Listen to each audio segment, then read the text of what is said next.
tapi tiba-tiba muncul ayam potong. Akhirnya ayam yang tadinya hanya ayam sekarang menjadi ayam kampung. Agal sudah ada ayam potong.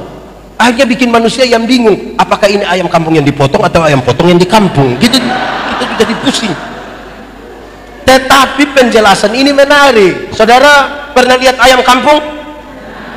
Pernah piara ayam kampung? Ada yang lebih dari 2 ekor? Bisa kasih pendeta satu? Ayam kampung kita pelihara 6 bulan, masih kecil, tapi dia punya daging enak atau tidak? Kalau betina bertelur atau tidak? Bertelur kan? Kalau dijual mahal atau tidak? Karena ini ayam tahu proses. Beda dengan ayam potong kan? Ayam potong itu baru pelihara 1 bulan saja dia punya mata sudah besar begini. Aku berkata kepadamu, kasihilah musuhmu, berbuatlah baik bagi yang membencimu, mintalah berkat bagi yang mengutuk, berdoa bagi yang mencacimu.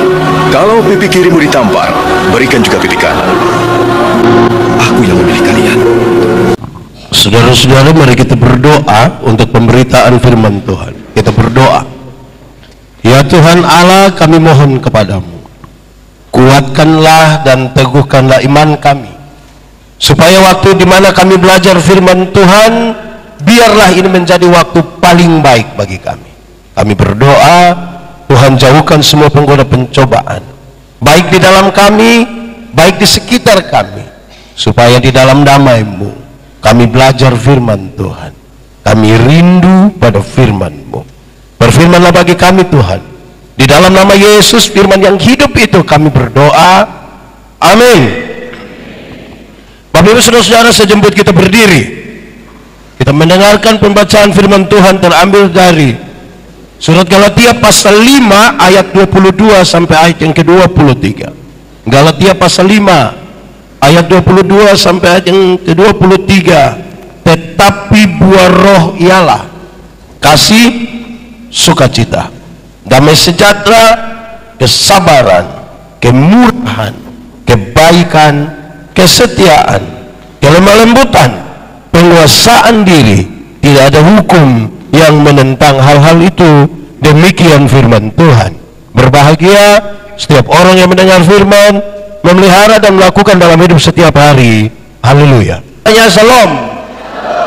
Tema kita hari ini, boleh baca sama-sama. 1, 2, 3. Jemaat terus berakar, bertumbuh dan berbuah dalam hidup, bersyukur dan beriman kepada Yesus Kristus.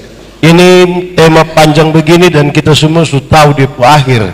Tapi saya ingin mulai dan mengatakan bagaimana mau berbuah kalau ternyata tidak berakar dan bertumbuh. Nanti buah bagaimana? Tapi saya mulai minta dulu begini.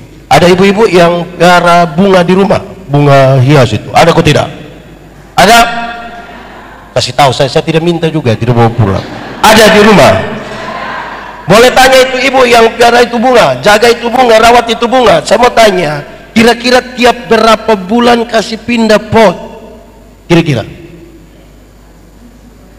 Ada 3 bulan kasih pindah pot? 6 bulan?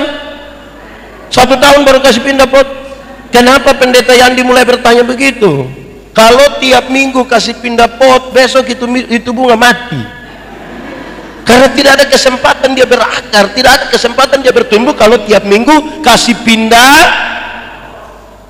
Kenapa mulai dari ini? Sederhana saja. Ada jemaat yang tiap minggu pindah dari GPIB, pindah ke gereja situ, pindah lagi. Kapan bertumbuh? Besok dia sudah, saudara yang ngomong saya. Tapi di GPIB ada yang begitu. Tiap minggu pindah-pindah gereja ada. Dia ada di sini juga. Pakai baju warna apa? Aduh, itu masuk di situ.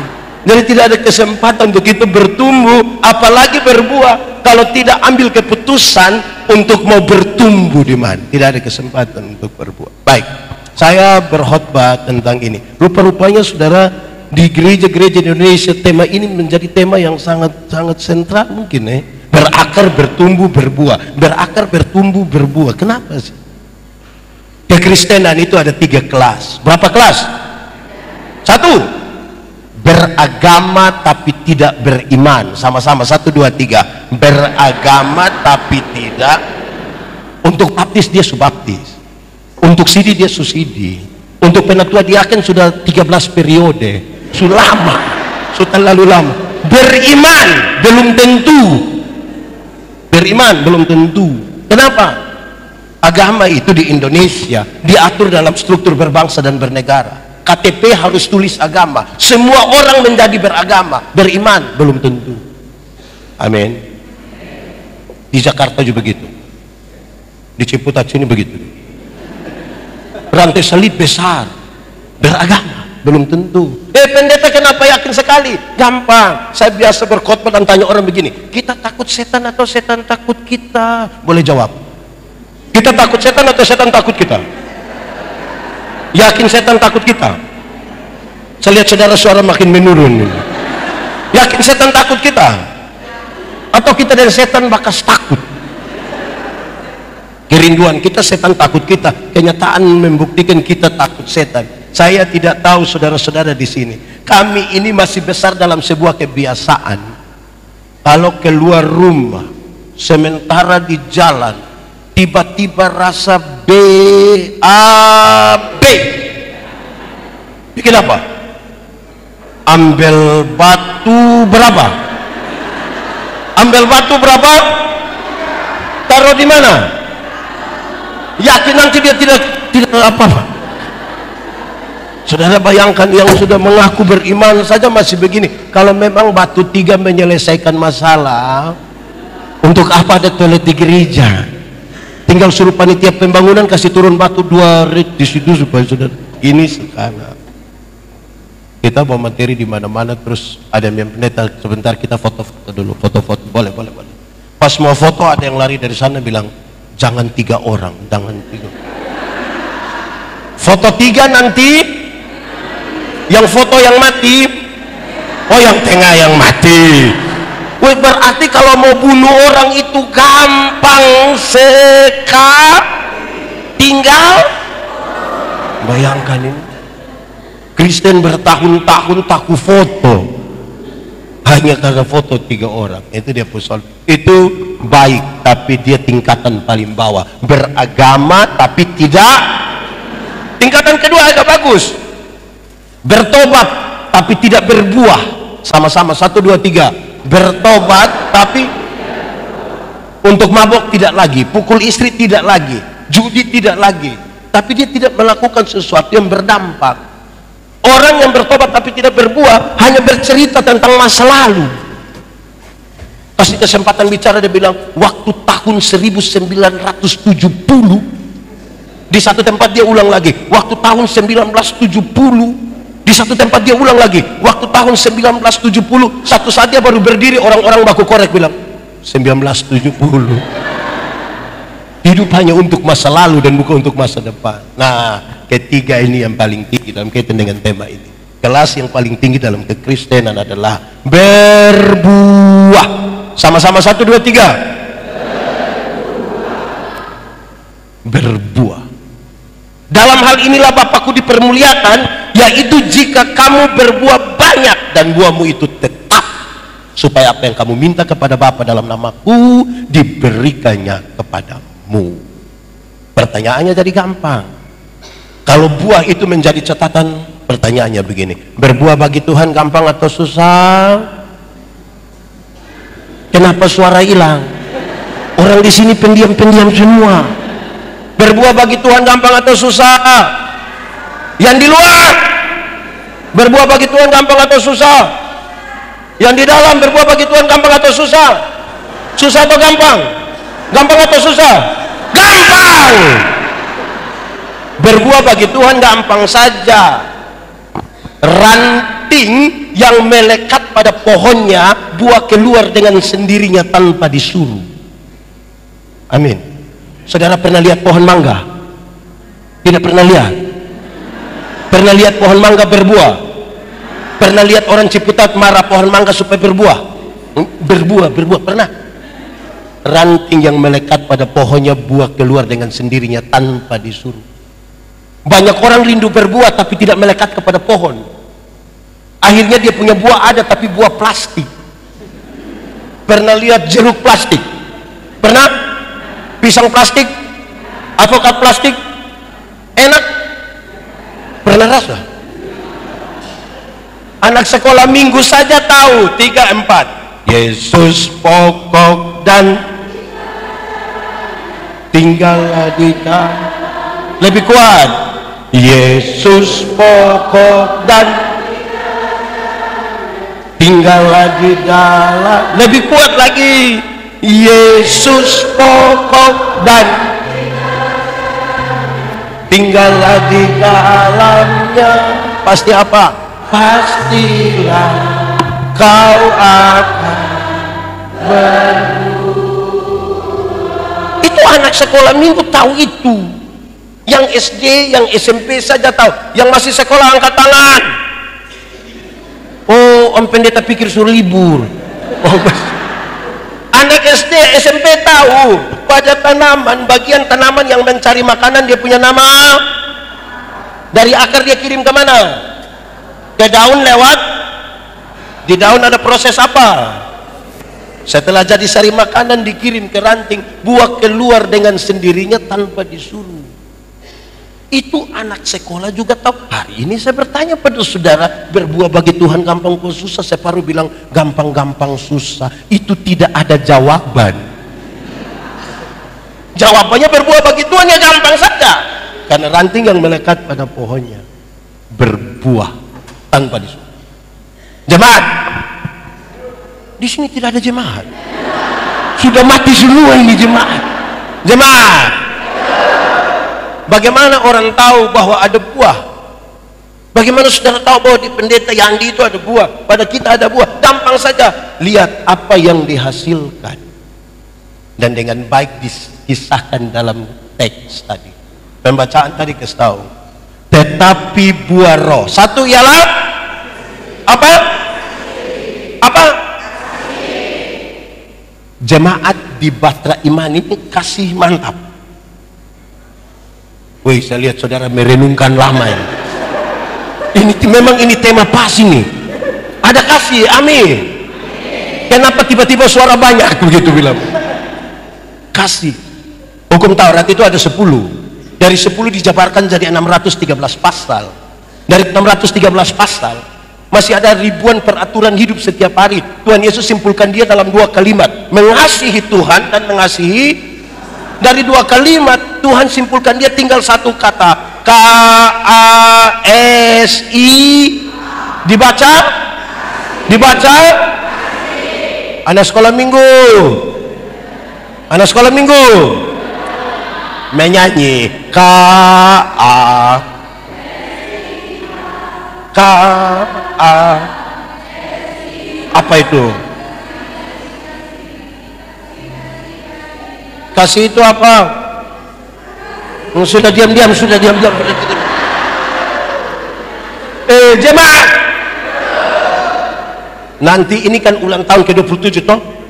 Yang ke-28 itu ajar jemaat menyanyi lagu rohani. Kidung jemaat dari nomor 1 sampai nomor 478.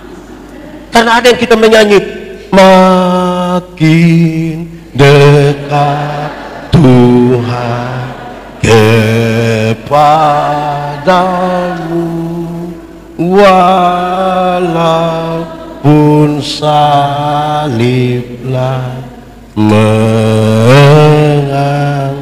Oke, stop. Ada yang kita menyanyi dia hanya begini,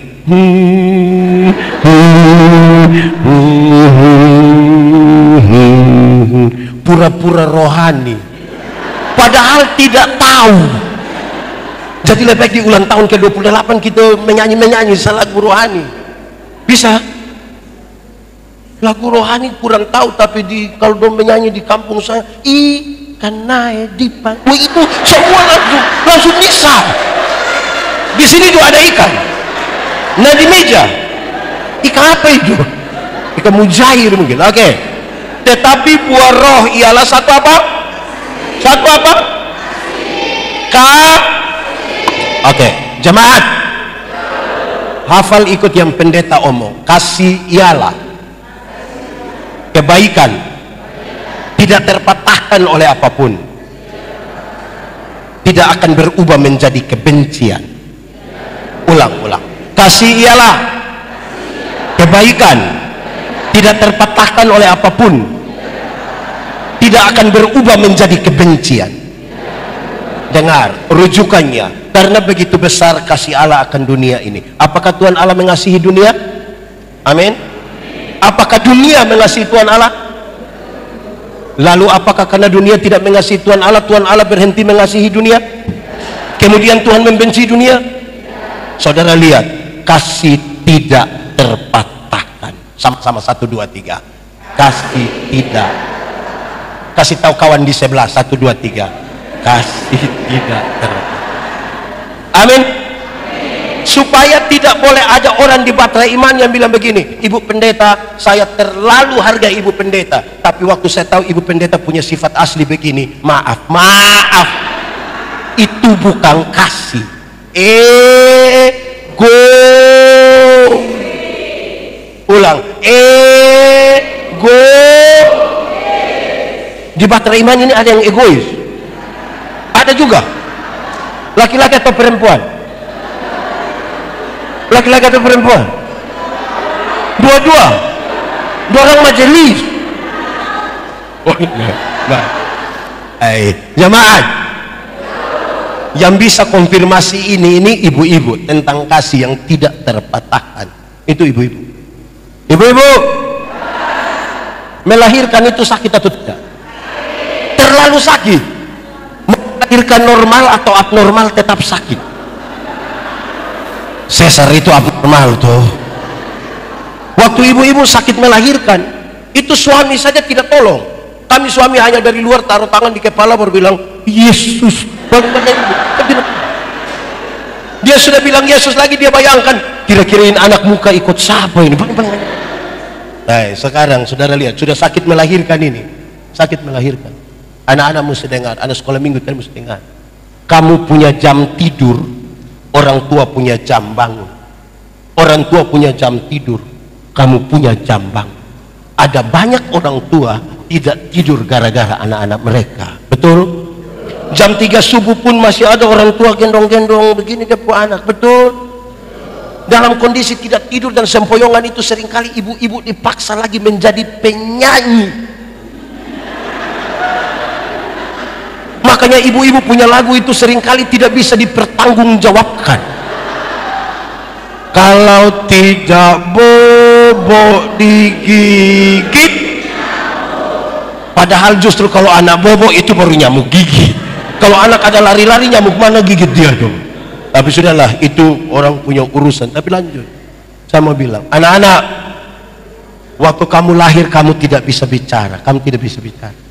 Atau siapa anak yang waktu lahir dia langsung bilang yes? Tidak. Betul atau tidak? Orang tua ajar mereka bicara satu-satu suku kata. Pa. Waktu sudah jadi remaja, pemuda begini, ada suka bicara dengan orang tua. Lahir tidak tahu bicara, orang tua ajar bicara satu-satu suku kata. Sudah besar, sudah lancar bicara. Suka bicara dengan orang tua? Mereka lebih suka bicara dengan pertanyaan terakhir, kenapa kasih makan orang? Coba kasih tahu saya dulu, kenapa kasih makan? Sama-sama 1, 2, 3. Kasih tidak terpatahkan. Kasih tidak terpatahkan. Anak-anak, kamu tidak usah takut, pendeta tidak bunuh kamu. Anak-anak, waktu kamu lahir itu kamu tidak bisa jalan. Atau siapa punya anak lahir yang lahir langsung bilang, ada begitu? Tidak ada. Orang tua ajar kamu jalan satu-satu langkah sambil pegang di tangan baru mulai.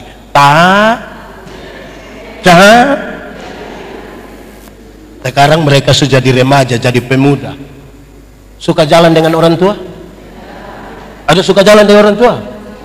Mereka lebih suka jalan dengan pertanyaan terakhir, siapa suruh kasih makan orang? Apa yang buat? Coba sama-sama 1, 2, 3. Kasih tidak terpatahkan. Kasih tau kawan di sebelah, kasih tau kawan di sebelah. 1, 2, 3. Kasih tidak. Jemaat,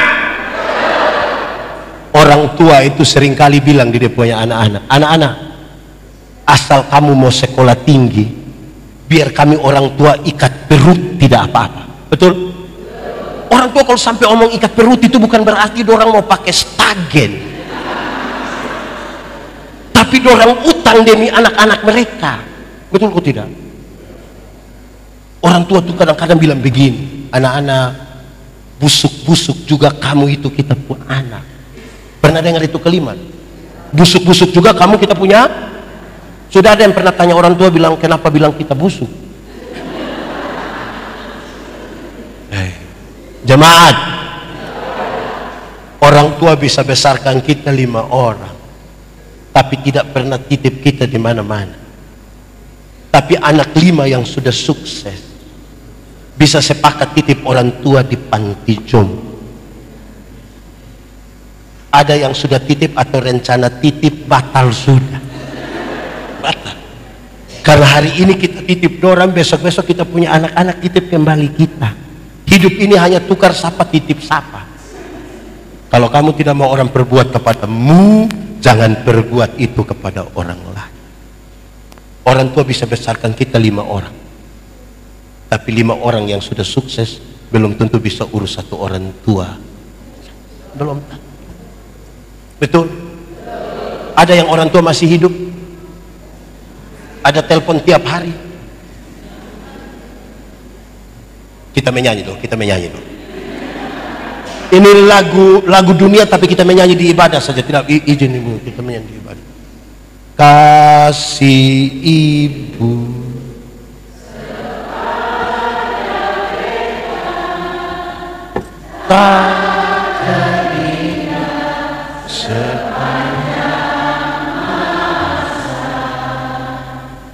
hanya memberi bahagia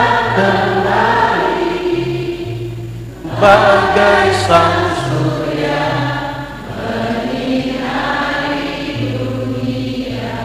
Coba ulang ini lagu sambil bayangkan mantu punya muka. Saudara tidak mau bayangkan muka. Kasih kepada siapa? Sampai kapan itu?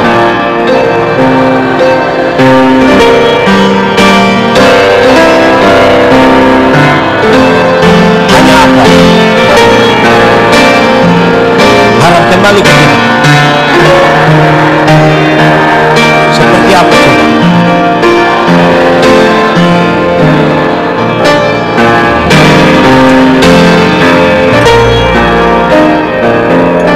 Begini baru sengaja sedih-sedih.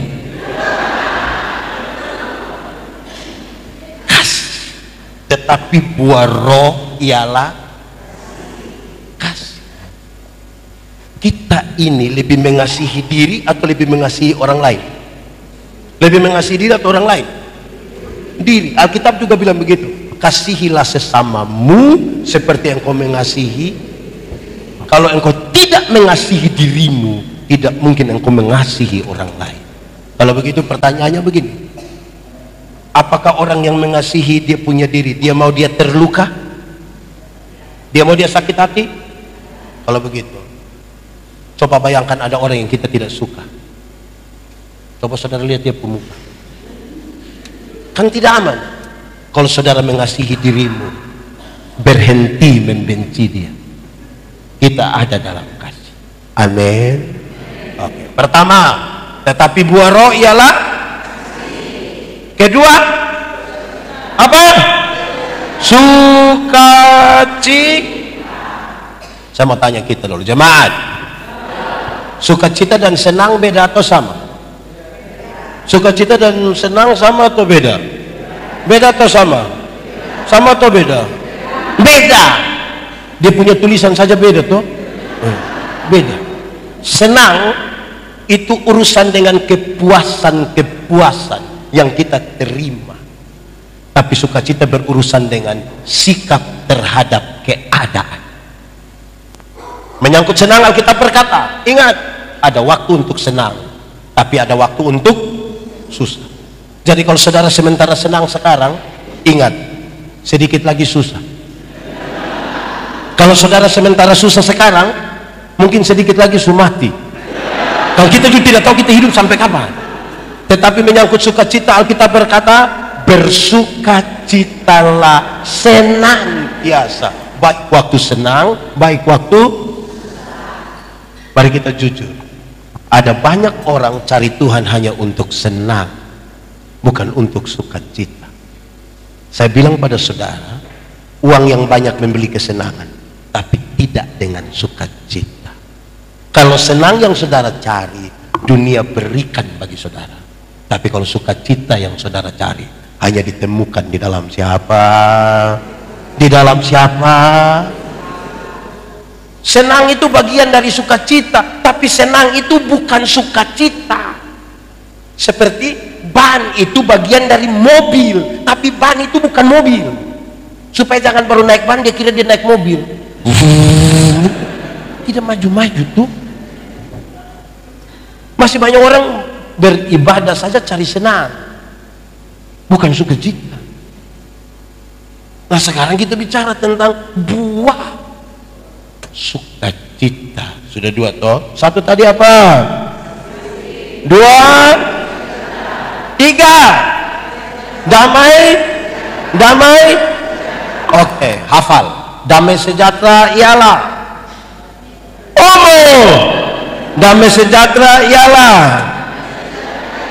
segala sesuatu yang mendatangkan kebaikan bagi umat manusia.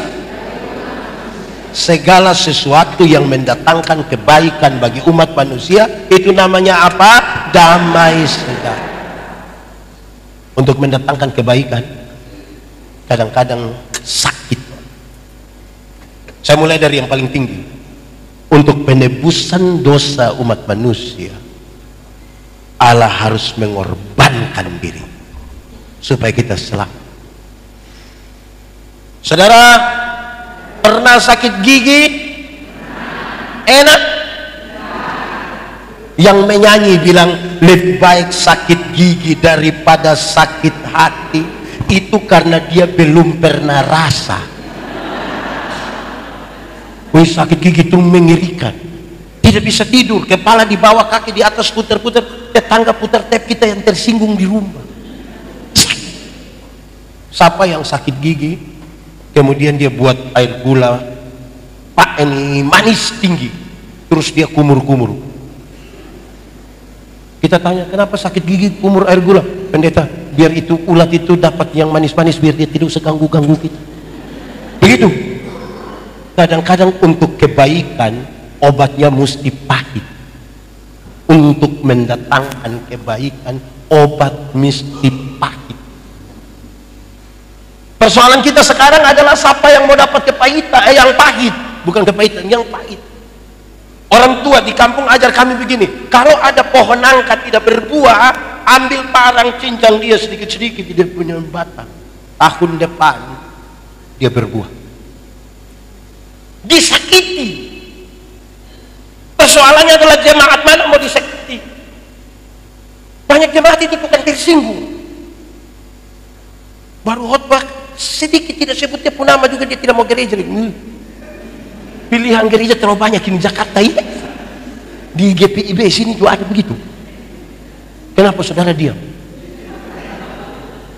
Itu kan tersinggung, sedikit-sedikit tersinggung, sedikit-sedikit tersinggung, sedikit-sedikit tersinggung. Tersinggung kok sedikit-sedikit. Kan kita tidak mau disakiti, tapi rindu berbuah. Itu jadi soal juga. Pertanyaan ini serius bagi kita, saudara. Apakah saudara mau disakiti? Tuhan tidak pernah janji ada lautan tenang, tidak janji. Bukan laut kalau tidak ada gelombang. Air yang tidak ada gelombang itu dia punya nama apa? Aqua. Nama laut kan pasti ada gelombang. Tuhan janji dia berikan kepada kita kekuatan. Bukan menghindar dari masalah. Bukan menghindar. Saya tanya saudara, saudara punya masalah? Tidak usah om. Saya lihat yang ini muka masalah semua. Masalah ialah kesenjangan antara harapan dan kenyataan. Kadang-kadang kita rindu supaya segera selesai. Tidak. Kita bahas ini di bagian keempat. Satu tadi apa? 2, 3. Keempat, sabar. 1, 2, 3. Lebih kuat. 1, 2, 3. Alkitab menegaskan sabar itu ada 2. Ada berapa? 1. Sabar terhadap situasi. Sama-sama 1, 2, 3. Sabar terhadap. Ada situasi tertentu yang buat kita bilang harus segera selesai sudah. Tapi Alkitab bilang apa? Sabar. Ada penyakit yang kita paksa Tuhan kalau boleh segera sudah. Firman Tuhan bilang apa? Ada yang sudah pemalas dengar pendeta khotbah, dia semua pulang. Alkitab bilang apa? Sabar terhadap situasi. Yang kedua, sabar terhadap orang. 1, 2, 3. Sabar. Ada orang-orang tertentu dalam jemaat itu yang terlalu menjengkelkan. Firman Tuhan bilang apa? Ada penatua yang terlalu menjengkelkan. Firman Tuhan bilang ada suami yang terlalu menjengkelkan. Alkitab bilang apa? Ada istri yang terlalu menjengkelkan. Ada juga. Itu istri lo nggak ada di sini. Firman Tuhan bilang apa? Ada teman yang duduk di kita punya sebelah terlalu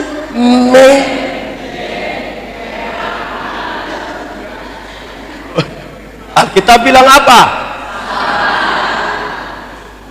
Sabar. Di sabar itu kita belajar Banyak orang tidak mau berproses. Di sini ada anak muda kok. Anak muda tuh berproses. Saya tidak suka anak muda laki-laki yang gaya sekali, tiap hari hanya judi mabok. Tapi dia bikin story, semua akan indah pada waktu.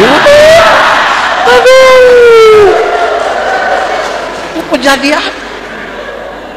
Dalam sabar itu Tuhan mau kita berproses. Amin kok. Jemaat. Ada satu waktu Iblis bilang begini, ketika tahu Tuhan Yesus lapar karena puasa 40 hari 40 malam. Iblis bilang begini, kalau benar engkau anak Allah, rubah batu itu jadi roti supaya engkau makan. Tuhan Yesus rubah atau tidak? Tapi dia bisa rubah atau tidak?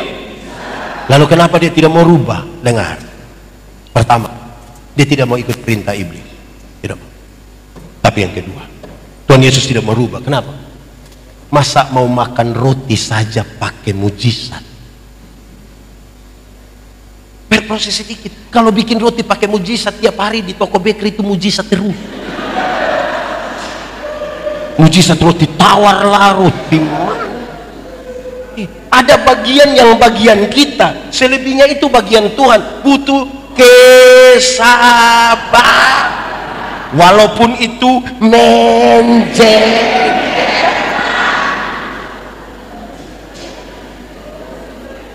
Ya toh? Butuh kita berproses sedikit. Jemaat. Dulu ada binatang yang dia punya nama ayam. Sekarang juga ada ayam.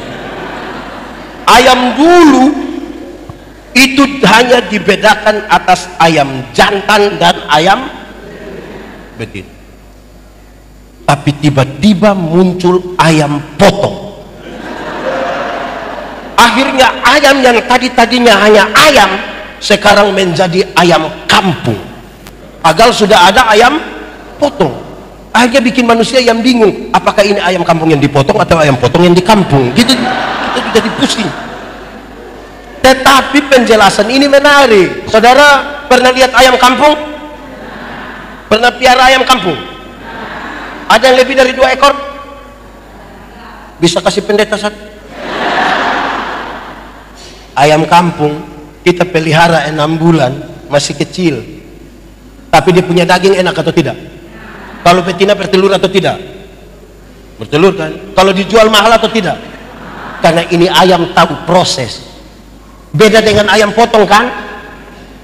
Ayam potong itu baru pelihara 1 bulan saja dia punya mata sudah besar begini. Begini. Itu kalau lihat pakai kaca pembesar. Lihat langsung jadi punya mata begini. Tapi ini ayam, orang gas motor di samping kandang besok mati. Kan dia tidak mengerti proses.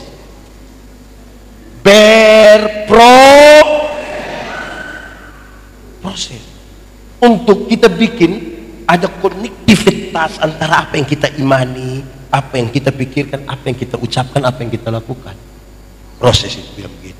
Jemaat, ada bagian yang kita punya, ada bagian yang Tuhan punya. Mati hidup itu Tuhan yang atur. Amin. Nah, itu soal iman. Yang iman kasih tahu otak. Otakku tidak tahu. Kenapa? Mati hidup Tuhan yang atur. Jadi otakku tolong kasih tahu kaki, kalau ada trek lari kencang ikut jalan, kaki jangan lompat di tengah jalan. Ada masa depan dalam tangan Tuhan. Amin. Saya cuma yakin itu. Tuhan menyiapkan masa depan bagi anak-anakmu, tapi yang antar itu anak di sekolah, bukan Tuhan yang antar. Siapa yang antar? Orang tua tuh? Atau siapa di antara kita yang karena terlalu sibuk pagi-pagi dia berdoa, Tuhan, saya sibuk, Tuhan tolong jemput anak-anak. Tuhan yang jemput anak-anak pulang menangis, Bapak menangis. Jadi bagian kita itu laksanakan dulu toh dalam proses itu juga tidak seharusnya lama. Didukung dengan keputusan. Dalam sabar itu kita ambil keputusan. Berduka pasti, kesedihan pilihan. Saya ulang, berduka itu pasti, kesedihan kita memilih mau sedih atau berhenti dari kesedihan. Satu hari seorang manusia ambil keputusan antara 300 sampai 1500 kali keputusan, berkonsekuensi ke masa depan. Bangun tidur, mau langsung turun dari tempat tidur atau tarik tambah selimut, itu keputusan. Bangun tidur, mau doa dulu atau foto, itu juga keputusan. Berkonsekuensi ke masa depan. Ini kenapa hari ini Pendeta Yandi berkhotbah di sini? Karena saya pernah ambil keputusan kira-kira 29 tahun yang lalu untuk sekolah teologi. Kenapa saudara punya istri yang itu, suami yang itu? Karena saudara pernah ambil keputusan toh? Tidak mungkin saudara bilang, pendeta, saya benar-benar tidak tahu. Saya tidur-tidur begini, buka mata dia disini. Kan tidak. Ada keputusan yang sudah. Amin Budi. Jemaat, masak Indomie itu cepat atau lama? Cepat atau lama? Teorinya cepat. Kalau tidak segera ambil keputusan itu bisa lama. Kalau saya bilang saya punya istri, Ma, iya, saya mau makan mie.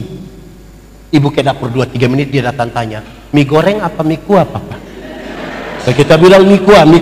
Ibu di belakang 2-3 menit dia datang tanya, kuah banyak atau sedikit? Kuah banyak. Ibu ke belakang dia datang tanya lagi, pakai telur atau tidak? Taruh saja sayang, taruh sayang, taruh.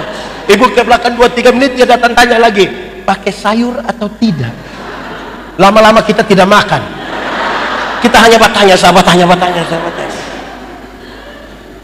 Dengan proses itu kita ambil keputusan. Jemaat, dalam perjalanan dengan Tuhan kita berjalan menemukan jawaban, bukan pertanyaan. Contoh, Nuh. Dulu Nuh itu Tuhan hanya begini, Nuh bikin batra, mesti dia bertanya, Tuhan, laut di mana? Dia tidak tanya, dia ikut saja. Nuh bikin itu batra itu bertingkat-tingkat, ada lantai satu di bawah, satu lagi. Dia tidak tanya, dia Nuh buat kamar banyak. Mestinya dia tanya, Tuhan kok kita hanya 8 orang ini? Itu pun suami istri, kenapa bikin kamar banyak-banyak? Dia buat saja. Nanti air bah itu datang. Semua sudah mati ini. Orang aman berdiam. Ternyata ini maksud Tuhan. Dalam proses itu dia mengerti maksud Tuhan. Ketika Tuhan perintahkan binatang-binatang itu masuk, baru nu mengerti betul. Mesti ada bertingkat-tingkat. Bayangkan kalau tidak pakai tingkat, dia hanya begini saja. Di samping nu punya kamar langsung kandang babi. Kan kasihan nu kan. Tuhan suruh ini binatang-binatang masuk.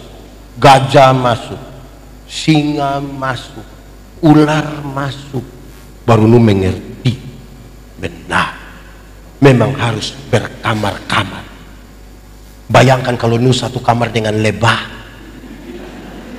Itu dia keluar data, dia sebangka-bangka. Jadi maksud Tuhan itu dalam proses kita temukan. Banyak orang sudah tidak mau berproses. Hari ini banyak orang sudah tidak mau berdoa. Berdoa itu terlalu lama. Lebih baik langsung cari di Google kah, di apakah. Hari ini terlalu lama berdoa menunggu jawaban. Aduh. Ada separuh bilang, saya pendeta, kita berdoa juga sama saja. Itu orang di sebelah situ itu tidak tahu berdoa. Tapi tiap hari ganti mobil, Grab. Itu kita berdoa, gitu. Jadi sabar,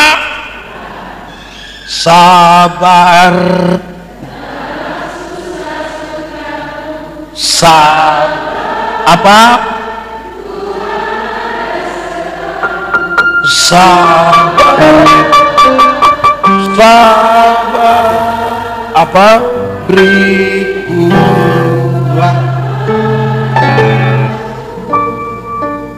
Dalam kesabaran itu Tuhan bilang begini, jangan takut. Sama-sama 1, 2, 3. Ada proses, tapi jangan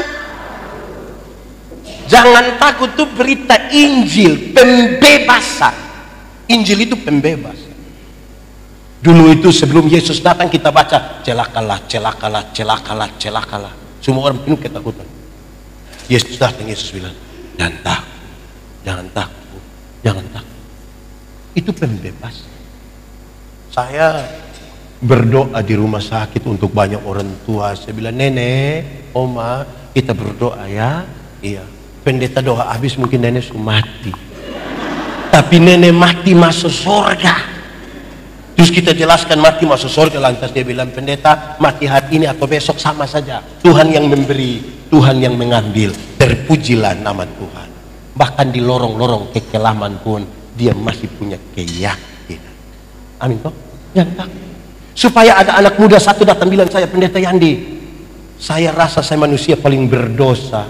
Saya kasih tahu dia, adik, jangan takut.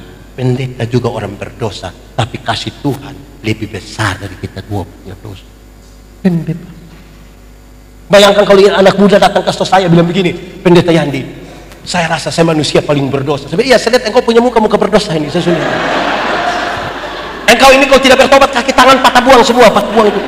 Berita Injil dari mana ini? Injil macam begini. Injil itu pembebasan supaya orang menjadi siap untuk hidup ini, bukan bikin takut. Masih banyak orang Kristen suka bikin takut orang. Masih banyak gereja suka bikin takut orang.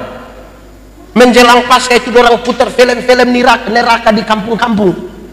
Orang nonton film neraka terus sampai, pendeta, neraka. Saya bilang, saya tidak pusing dengan neraka. Ya, minimal pendeta mesti tahu. Saya tidak tahu juga tidak apa-apa. Kenapa? Kalau saya masuk surga bukan karena ketakutan hukuman di neraka. Saya masuk surga karena Tuhan Yesus mati bagi saya. Bukan bikin takut. Di sini ada yang biasa bikin takut. Yang biasa bikin takut itu setan. Dan Tuhan itu dia bilang, jangan takut. Jangan takut itu bukan kehilangan rasa takut. Jangan takut, dia bilang dalam proses ini sabar saja. Kamu melewati perjalanan itu bersama dengan Tuhan. Tidak ada masalah tidak terselesaikan dalam perjalanan bersama dengan Tuhan. Baru tahun berapa itu orang buka mall satu di Kupang. Ada itu tangga bajalan itu dia nama apa leh? Ah itu sudah. Kita bawa tante dari kampung datang. Ini tangga kan ada jalan-jalan, kita bilang, tante naik. Dia bilang,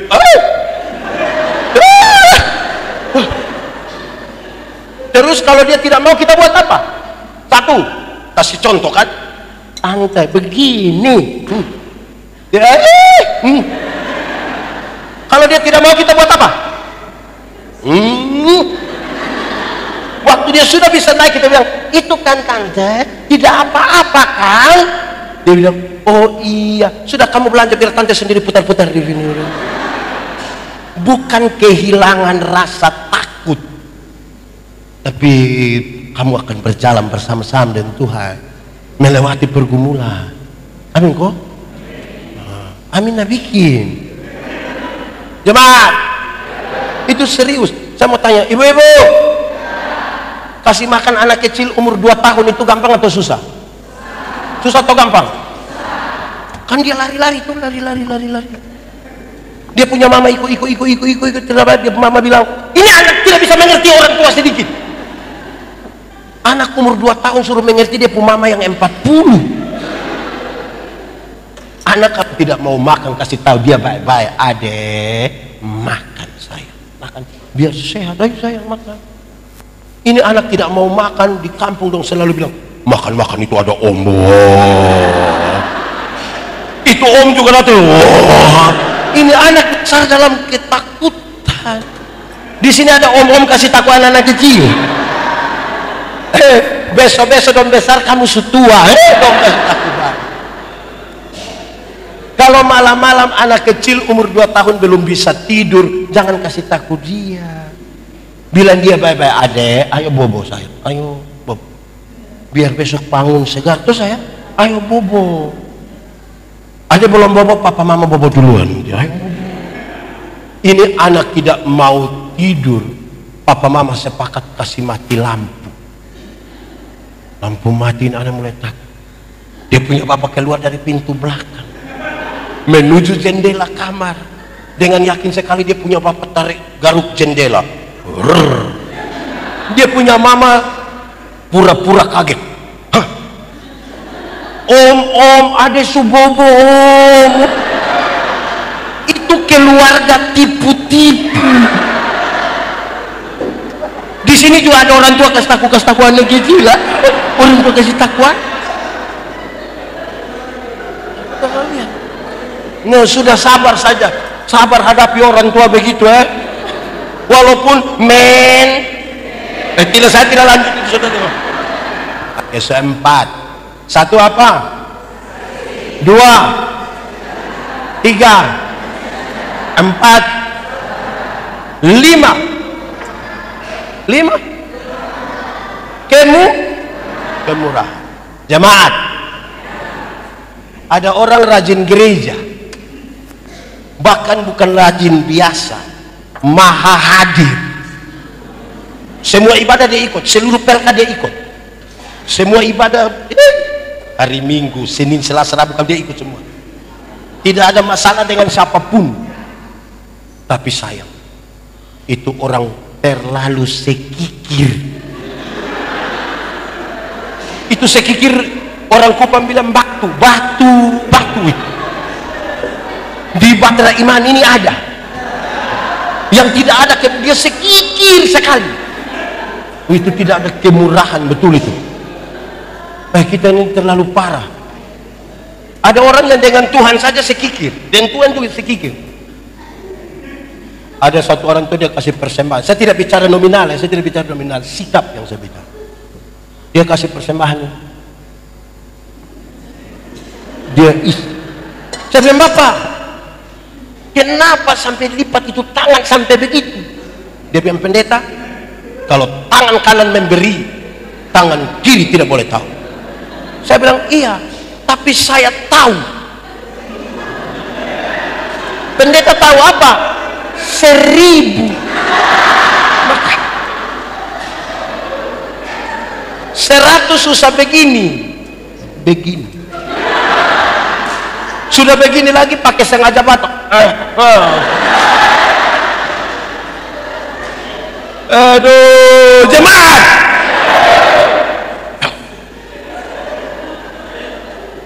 Orang Kristen ini kadang-kadang kebaikannya itu 1 tahun 2 kali. Waktu mau Paskah, waktu mau orang tua di kampung bilang itu hari baik. Semua orang baik hati. Bangun pagi-pagi ada nenek-nenek lewat mau pergi pasar bawa pepaya gitu. Nenek, gimana? Pas bawa. Nenek, nenek tidak usah pergi lagi di sini saja. Nenek mau minum apa?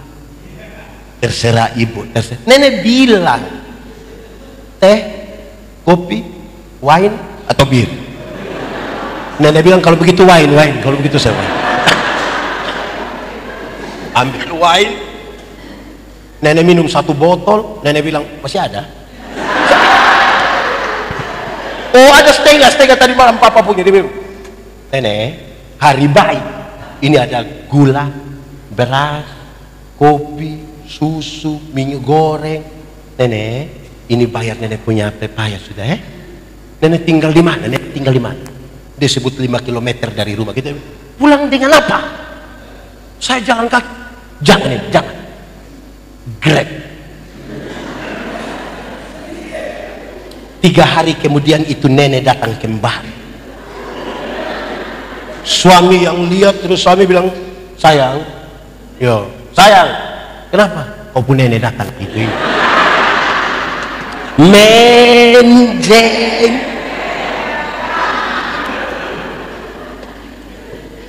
Tapi bermurah hatilah sedikit. Murah hati sedikit.